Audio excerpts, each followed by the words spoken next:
കുറെ കാമുകന്മാരെ തേച്ചൊട്ടിച്ച് ഒടുക്കം അവൾ ജീവൻ രാജിനെ വിവാഹം കഴിക്കുന്നു. എന്നാൽ അവനോ അവളേക്കാൾ വലിയ ഉഡായിപ്പായിരുന്നു.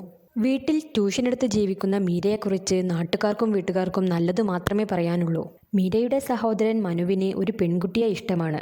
അവരുടെ കല്യാണത്തിനായി പെങ്ങളുടെ കല്യാണം ഉണ്ടാക്കാൻ ഒരുങ്ങുമ്പോഴാണ് ഫ്രണ്ടായ ജോസ് അവൾക്കൊരു സ്റ്റുഡിയോക്കാരനുമായി പ്രണയമുണ്ടെന്ന് പറയുന്നത്. അത് നടത്താമെന്നിരിക്കുമ്പോഴാണ് അവളുടെ ഫോണിൽ മറ്റൊരാളുമായുള്ള പ്രൈവറ്റ് ഫോട്ടോ മനു കാണുന്നത്. പിന്നീടുള്ള അന്വേഷണത്തിൽ പലവിധ ആളുകളുമായി അവൾക്ക് ബന്ധമുണ്ടെന്ന് മനസ്സിലാക്കിയ മനു മാട്രിമോണിയ വഴി ജീവൻ രാജുമായി കല്യാണം ഉറപ്പിക്കുന്നു.